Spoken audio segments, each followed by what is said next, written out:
Hey guys, it's Tiny Tom Logan back with another video for you, and today we're going to be taking a look at something that a lot of you have been asking me where it is and where the video is and where the review is. The Cooler Master Stormtrooper.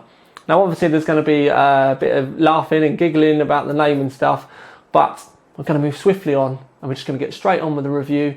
See if we can't get this one done in 10 minutes. Who are you trying to kid?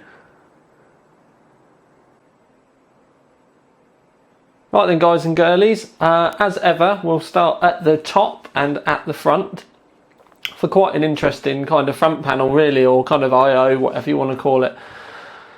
This here is the power button, which I'll show you in a minute because it does light up, and this section here is all to do with the fan controller, which are these buttons underneath, and you've got a button to reduce the fan speed and a button to increase the fan speed, and you've also got a button here to be able to turn the case light on and off. Then over here we've got power light, hard drive light, you've got the microphone and headphone ports as you kind of expect. Over here you've got a reset button, below it there's an eSATA port, and you've got two USB 3s and two normal USBs. What I'm going to do is I'm just going to turn the power button on.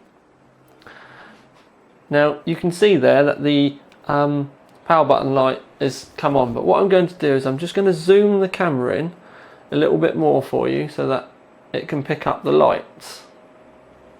In fact, what I'm going to do is I'm just going to turn the studio lights off quickly so that you can see all the lights a lot better. Now you can see the lights 1, 2, 3 as you turn the fans down. See, the lights have gone down a notch. And then we go back, press it again, they've gone up to full brightness again, but there's just two lights on. Down to half brightness, and then full brightness on one, and then it goes down again, but you can hear it bleeping as well. If I hold I'm going to hold the microphone, turn the light on again so that you can see. I'm going to hold the mic in front of this, just so that you can hear it a bit more.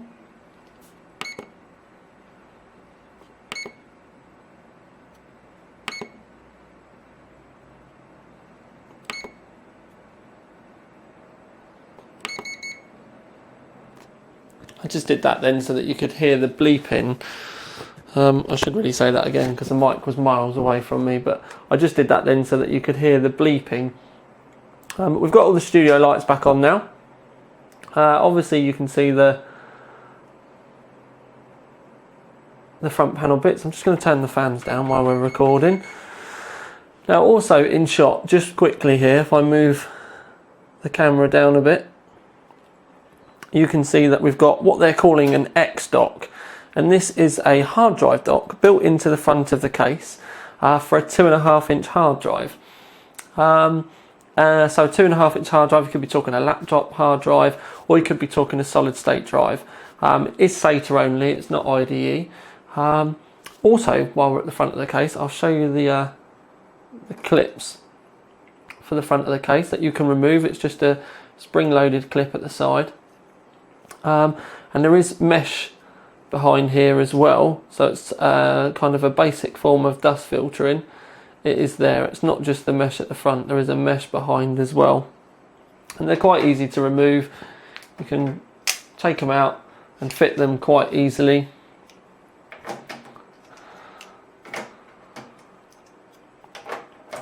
So there you go, you can see how easily that they can go in and out there, so nice and easy to do.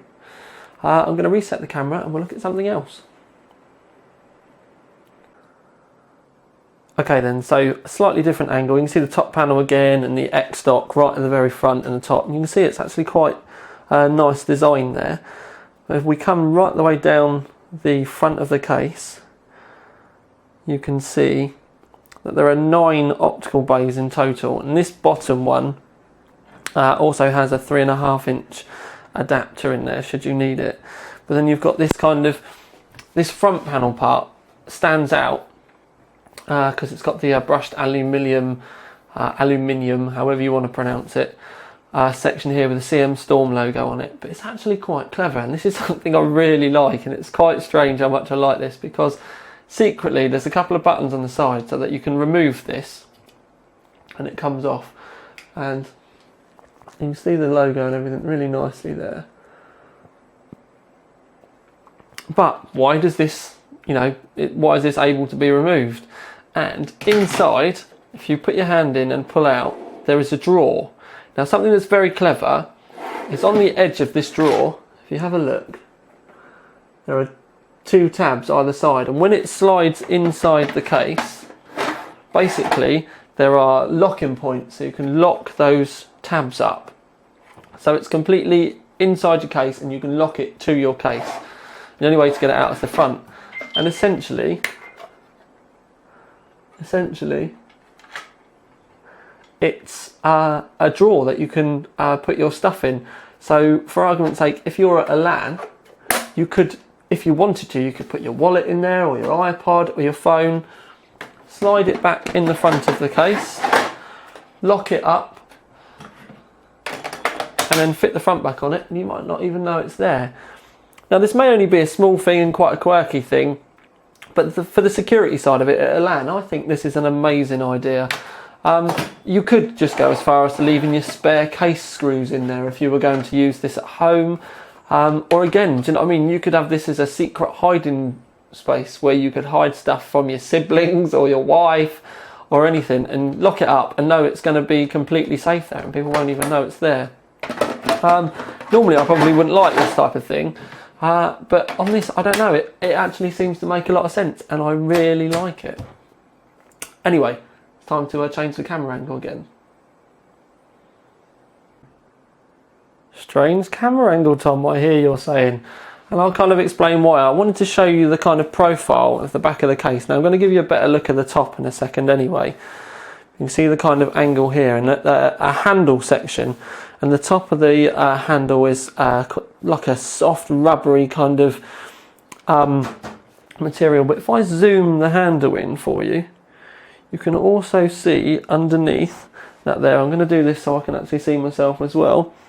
You can see underneath there are these very soft rubber fins. It's almost like a kind of like a bicycle handle grip kind of feel, but it's quite a soft rubber, and it means that when you pick this up,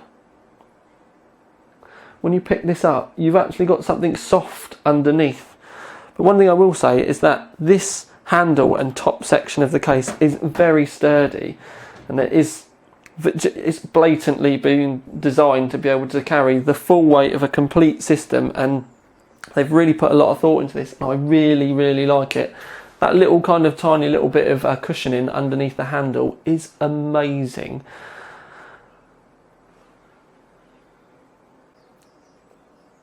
So also carrying on with the aesthetics on the roof, you can see that you've got this kind of quite chunky, rugged looking meshed panel on the sides here. There's also another section at the top, and you've got there's a Trooper logo on the top here, which you can't really see very well on the camera, but my tripod's up as high as it will go. But the design I really like. It kind of feels something along the lines of like a cross between kind of Batman and maybe like the stealth bomber or something. I can't quite put my finger on it, but it's kind of a mixture of a couple of ideas, but it's actually quite nice and I quite like it. Underneath this roof panel, I'll just pull it out the back, and there's a mesh filter for the 200mm fan that is in the roof. Should you want to turn it into an intake, I'd probably be inclined to remove this though and run the fan as an exhaust, but it's there nonetheless anyway. Right then peeps, you can kind of see me dancing around towards the side here, but there's 2 large water cooling grommets at the top of the case, and you've also got a small one here. I would kind of assume that the larger ones are for water cooling, and the smaller grommet is if you have to have a pass-through for your USB 3 to go to the back of the case. PCI layout. There's 1, 2, 3, 4, 5, 6, 7, 8, 9 PCI Express slots in total, so you could get some quite large motherboards in here, XL80X. So yeah, there's plenty of room for larger motherboards in here, but you've also got the what they call like the plus one PCI Express over here, should you want to use it for any expansions like a USB card or anything like that. You've also got a 140mm fan in the back, with also the mounting grommets to fit a 120mm fan as well. Power supply in the bottom can be mounted either way round, and you've also got in the top that pull out fan grill, or fan filter I should say, that I spoke to you about before. As you can see from the back that the internals are powder coated. It's quite a good powder coat quality as well. But yeah, that's about it for the back of the case really. Right then guys, onto the back panel. We'll do this side before we move on to the other side. As you can see, there's a meshed area here, all in this kind of I want to say recess, but it's the wrong word, but you've got this kind of extrusion on the side of the case. Some more mesh here. This mesh is dust filtered, and like I said, you've obviously got the large like dome section on the side of the case. And if we pull the door off, now the door isn't stiff, it's just the fact that we've got massive cables underneath. Now again, I could try to tidy these, and when I first started doing the reviews, I was really anal about thinking that I had to make everything look tidy. But the way I've kind of gone with it now, and it's kind of the excuse that I'm going to stick to, is that if I do it like this, there's a lot of you that are just going to build your rig, throw all your bits in, and not really care about the back panel. So you're going to want to know a worst case scenario, rather than me spending 30 to 45 minutes sitting there with cable ties and clipping everything up. Now, you can make it a lot easier to keep it tidy, because there are these clips throughout the back of the case where you can just whiz your cable tie through.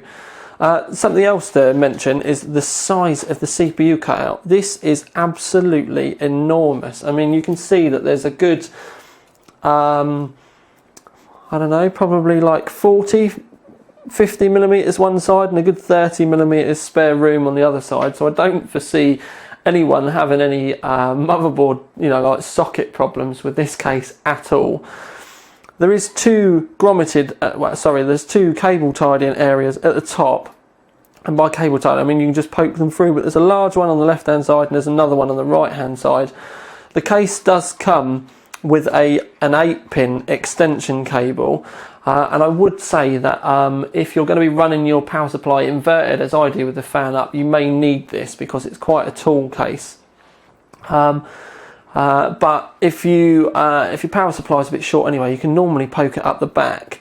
I would only use this cable as an absolute emergency if it really doesn't fit. But normally if you pass your power supply 8-pin cable, if you run it the way I have, if you run it up through the back of the motherboard cut out here, you should be able to get it to fit. Throughout the case there are the connections for the fans, and you can wire your own in as well. But there's also 2-pin ones, which is so you can turn the lights off, which is like a unique feature with some of the lights on this. You can obviously see the hard drive area here, but we really should be talking about that on the other side of the case. So I'm going to turn the case around and we'll have a look from that side. Right then peeps, on to what we call like the main side of the case. As you can see, the meshed area on this side is much larger. The mesh here has got an indentation in it. It's not a dent, it's actually part of the design that it looks like it goes in. It looks quite nice. And you've obviously got this bare mesh area here, but this section is dust filtered. Now if I pull the door off, just what I'm going to show you quickly is if you spin it round at the front edge, at the back edge of the door, so this edge of the door, there are mounts for two 120mm fans, so that you can have, if I come in and show you, there we go, you can have two 120mm fans mounted onto the side of the case. Anyway, right, door is off. So let's have a look. Two fans at the side is probably the first thing a lot of you have seen and may have seen in the pictures. Now I will openly admit, when I see these cross-flow designs for hard drives, not really a big fan.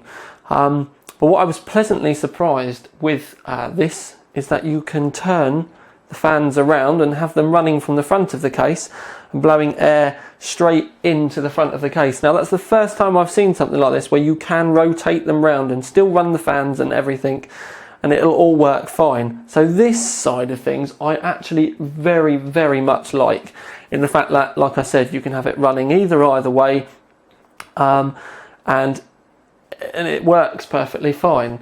Now what I'm going to do just quickly is I'm going to zoom the camera in to the bottom of the case and point out something down there as the camera focuses.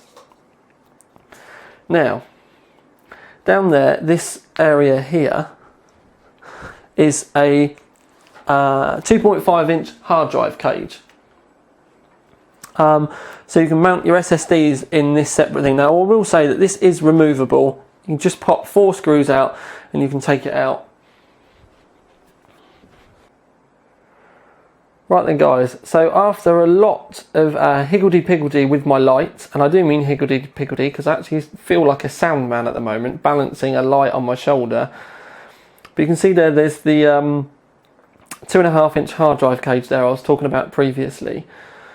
It'll hold it'll hold 4 2.5 inch hard drives, so your solid state drives. But if you don't like it, there's only 4 screws holding it in and it's quite easy to remove. So you don't necessarily have to have them there with that block. If you, like I said, if you would prefer to get rid of it and hide your solid states in the hard drive cages, then you can do, and that's quite easily done. I'm just going to zoom out a little bit though, so we can see the bottom of the case and the fact that there is that massive power supply grommet there. Now the grommets throughout this case are actually very good. In the fact that even when you've poked all your hard drive cables through and everything like that, they don't come loose. They're quite resilient compared to some other brands out there. Moving up, we can see there's 2 more grommets to the right hand side of the motherboard, quite long grommets as well, so you're not going to have any problems with orientation with poking your cables through or anything like that. You can keep it down to an absolute minimum. Now if I zoom out, and I'm going to move the lights while I'm doing this,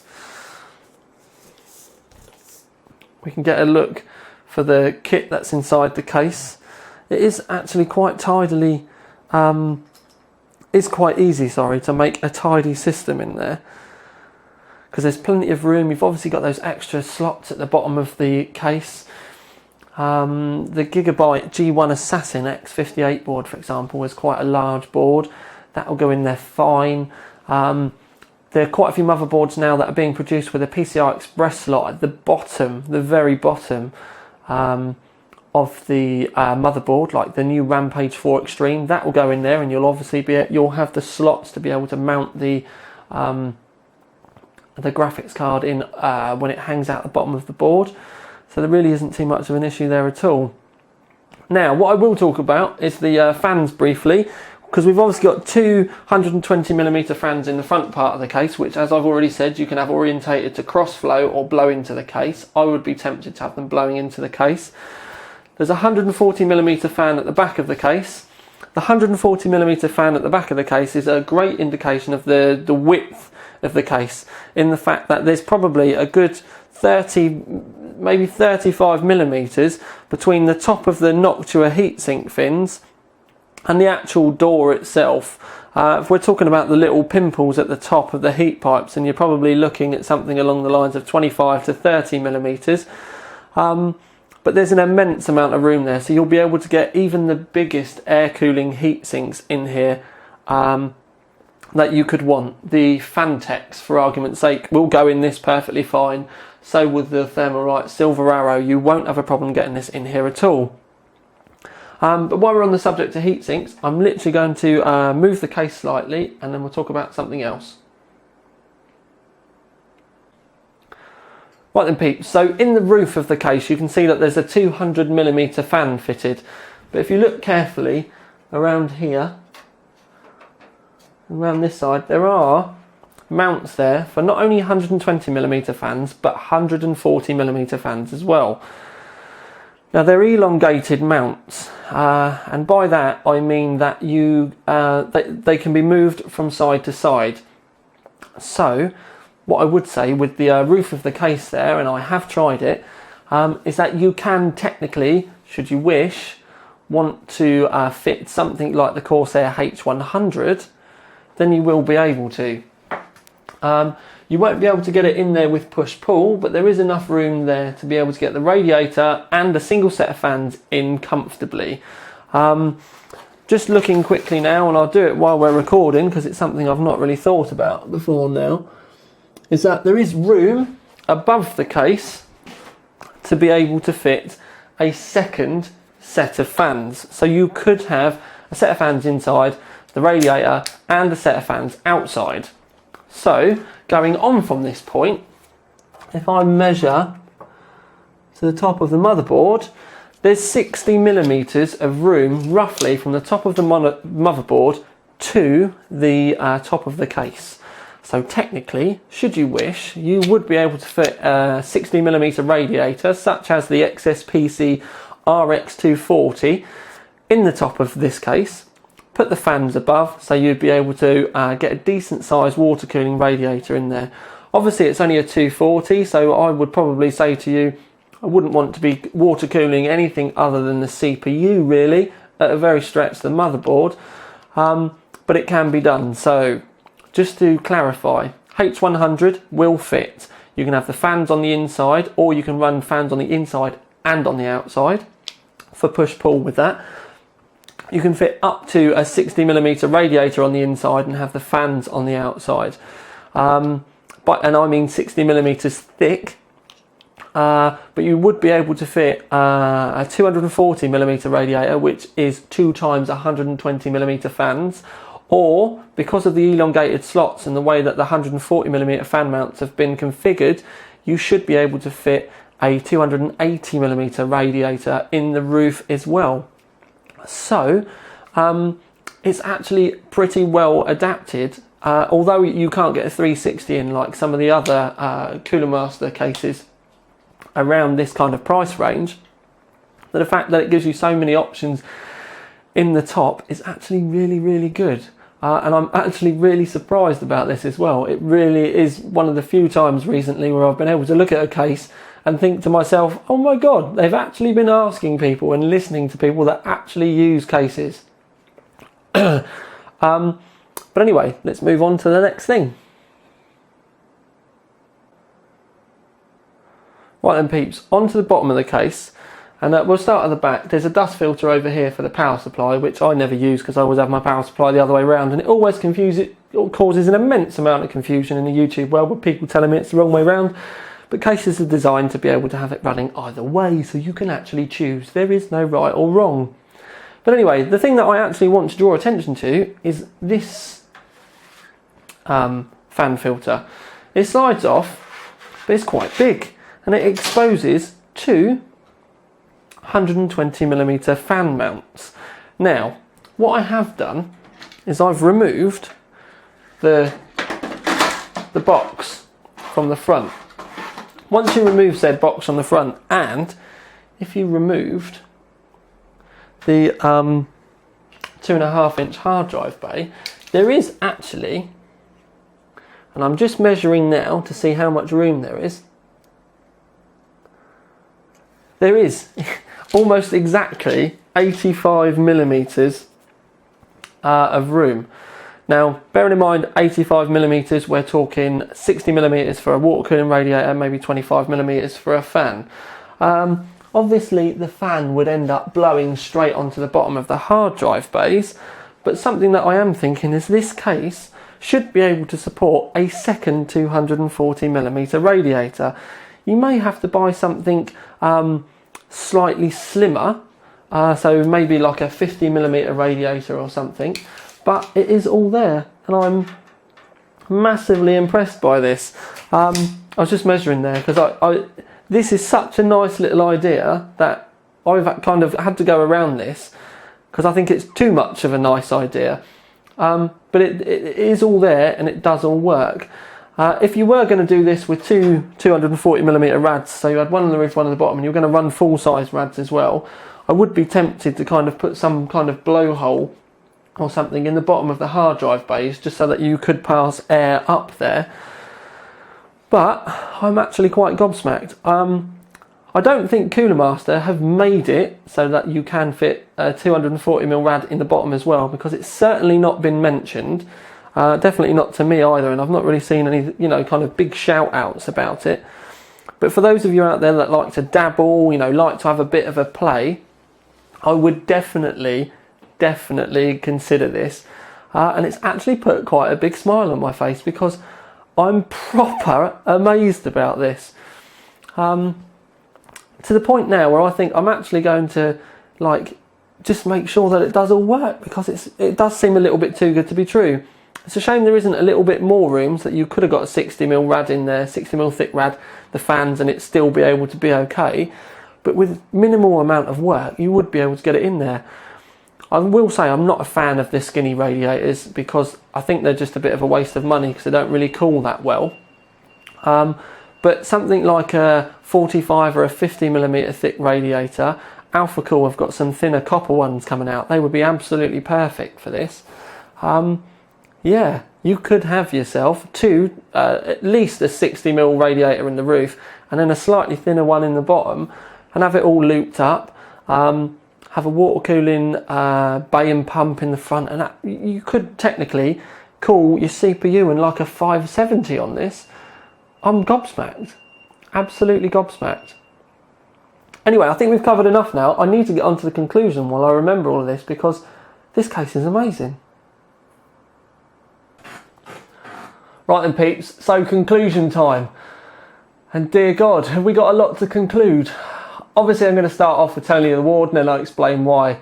But to be perfectly fair with you, there isn't anything else I can give this case but a gold. Right, so I'll admit, when I first saw the case and I saw the price, I'll admit I didn't think it was going to be very good. Thought it was going to be a bit niche, a bit plasticky, but oh my God, when you actually get this case in your hand, it's amazing. And then you kind of go into all the features and everything, and there's so much going on. The fan controller, the fact that you've got the light that changes colour, the light brightness goes up and down as you turn the fan up and down, and you've got the bleep to tell you when you're pressing it, and it does the double bleep at the end when you get to like the top or the bottom. That is brilliant. You can obviously turn the lights on and off on these side fans should you wish, or the front fans depending on which way you put it, so that's a nice touch as well. Nice big power button, and it does look nice, and it's just nice when you press it. It's nice and positive, real nice smooth. You're not going to be, do you know what I mean? It's quite big and chunky, but it's not like on a hair trigger or anything. The handle on the top with the sponge underneath, but it's got the rubber over the top as well. That's lovely. You've got the 200mm fan in the roof, which I've got to admit is the only bad bit I will say about this case, because that 200mm fan probably produces 90% of the noise from the case. It's just not very good. In fact, that it's noisy. So if you're not fussed about noise, then it won't bother you. But if you're fussed about silence, you'll either be turning the fans down, or what I would probably say is change the fan. For the cost of like the £7 or whatever, it would actually be worth doing with this case, because it's the only thing that lets it down. 140mm fan in the back means that you can fit massive heat sinks in there. It swallows the D14, and if anything makes it look small, so you're not going to have heat sink problems with it. You can also get a 240mm or a 280mm radiator in the roof. You can get a H100 in there with push-pull. You can get a full-size 60mm radiator in the roof without it touching your motherboard, and still be able to put another set of fans above, which is what you'd have to do with a H100 anyway. You'd be looking, with the H100, you'd have the radiator and a set of fans on the inside, and then a set of fans on the outside. But nonetheless, it can be done. While we're on the subject of water cooling, and do you know what I mean? It seems to go on forever, but I don't think it's a design feature, but they have managed to be able to, you would be able to fit a 240mm radiator in the bottom, because there's support for 220mm fans. You wouldn't necessarily be able to use this thickest amount of radiators unless you were willing to get your Dremel out, because the radiator and the fans would only just slide in under the hard drive bay. But if you were prepared to do a bit of work, you could put another 60mm rad in there. If you just want to fit it and not worry about it, then you probably have to go for something like a 50mm thick maximum rad. So at least you've got kind of 10mm there for the air to be able to get out. One thing I would say though, is you're going to have to make sure that you can get your hoses for the radiator will have to be at this end, like in the case, because obviously when it goes in the hard drive cage, you just won't be able to get the hoses attached. So you will end up with the hoses out here, but you could still do it. What I would also say is, with that kind of config, running a dual bay res with a pump would be perfect for just the CPU. You probably want to get something maybe a little bit more meatier if you're going to start sticking a GPU in. But technically I would say, because for me water cooling is all about low temperatures, low fan speed, trying to make things quiet. I would say that you easily, if you had a 60mm rad in the roof, 50mm rad in the bottom, you'd easily be able to cool your CPU and something like a GTX 570 quite comfortably, and that would be with the full cover block as well. A 580 I'd be a bit nervous about, because then you're going to be getting to the limits where I'd be wanting to turn the fans up, because for me water cooling is about low temperatures, and it's once the fans start to, the heat starts to rise, that you're going to be dumping loads of heat throughout the case. But technically could be done, but I would be happy with something like 2600K, 2700K with a massive overclock, pretty much whatever your chip is capable of doing, and then a GTX 570 with a tasty overclock on it as well. 580, I really wouldn't want to say without actually going in there and having a play with it, but I'd be a bit nervous to go as far as a 580. But nonetheless, awesome. The case is around for about 140 quid. It's a proper full-on game case. Or epic features like this front bay, which if you go into a LAN, this front bay and the handle in the top is going to be absolutely, do you know what I mean? You're going to wonder how you ever live without it. But if you're going to be running it on your desk at home, like I said, you can take the drawer out at the front and you can have another radiator in there. There are so many nice features. Something I'm not too keen about is the 2.5-inch hard drive bay kind of just lumped here, but at least they've thought about people might not like it, and you can easily remove it. There's plenty of room around the back of the motherboard tray for cabling. There's loads of mounting points around the back of the motherboard tray to make sure that your cables are tidy. Again, you can see it's a proper full-on gamer's case because it's got support for those 9 PCI Express or PCI slots. So you can even get massive motherboards in there for multiple graphic card configs. The list goes on and on and on and on. If this had a 360mm radiator support in the roof, then I'd probably say it was the best case Cooler Master had ever produced to date. It doesn't, but I still think it's very, very, very close. And I will go as far as to say, rather than Cooler Master, I will go as far as to say this is the best CM Storm case that has been produced to date, and it's still not ridiculously expensive. Now, all I can say is, if Cooler Master can pump all of this out for 140 quid, there's a lot of other manufacturers out there that are going to need to up their game, because this case is epic. The only thing now that I think could make this case better, and I'll say it about a lot of cases nowadays, but anyway, is a side panel window. Because I'm not necessarily too keen on, like just mesh and stuff. I know a lot of people don't care, but I think it would be nice as an option. But other than that, I really haven't got anything bad to say about it. It is epic. It gets Tiny Tom Logan thumbs up. It gets the big cheesy crooked teeth grin. It's brilliant. If you are honestly thinking about buying this case, you're going to have to ask yourself some serious questions. And those serious questions should always be, why shouldn't I buy this? And why should I be buying something else? Not, the other way around. Because this is really amazing for the money. To the point where, price-wise, for the amount of stuff that you get for it, 10. Presentation, we're talking a 9.5. Do you know what I mean? Performance, I would probably give it an 8 or a 9. And the only reason why I would knock that down a little bit is only because of that noisy fan in the roof. The case is just absolutely blinding, and it's only the fact that I'm obviously a little bit more of a critic stroke picky than some other people that I can find niggly problems with it. But all in all, Gold Award, thoroughly deserving for this case, and it's probably one of the better cases that I've reviewed in a long time, in the fact that you can see that an immense amount of thought has gone into this, and obviously people that use cases and understand what cases should be about have had some input into the design, rather than just some bloke in an office somewhere designing a case of a calculator. This really is how it should be done, and a lot of other manufacturers should be kind of taking a lot of hints about this case on board and bringing some competition to the market. All I can say is CM Storm,